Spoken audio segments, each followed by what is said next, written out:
So chapter 1, you are not crazy.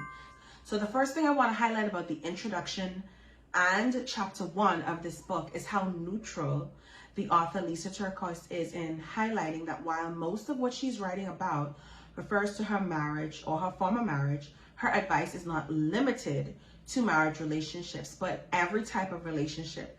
And in the middle of the chapter, between pages 6 and 7, she explains that your challenge may be with a great person and you can't figure out how to address something that's bothering you.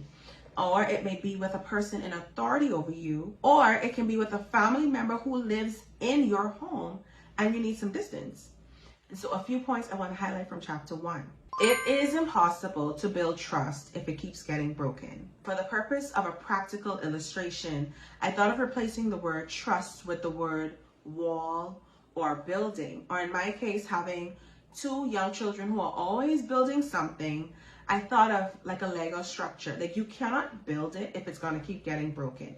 It's just a constant restarting process over and over. And every time you restart, there's the pain of having to go back, put the pieces together, and trying to make it back to what it was or even better. That same concept applies to what she's talking about trust.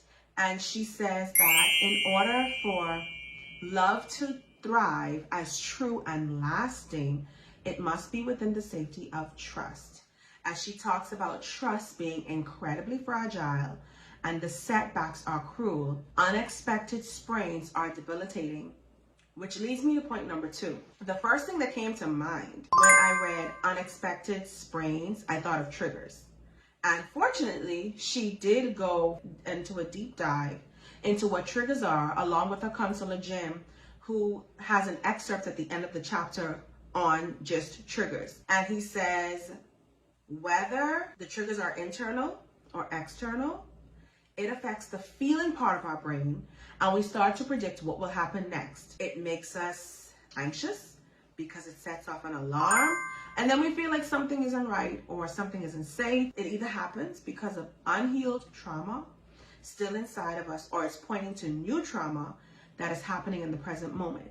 And so the third point that I'd like to highlight from the book is that Lisa Turquoise talks about how, as a Christian, she believed that it was unkind to draw boundaries. Like no matter what, it's the right thing to do to stay. And so that made me think of my own experiences where I accepted whatever was said to me or done to me in any relationship, where I thought it would be rude to speak up or set a boundary. And the more I think about it, even in recent years, this concept of boundaries is fairly new. Like my generation where I live, for the most part, we were taught not to question. We call it like no back talking. An explanation was not something that as a child or a young person you were deserving of. You just took it for what it was. Now that's my recollection of experiences. Yours may have been different. And no shade at all to our parents and grandparents and guardians and teachers, but that's just the way it was.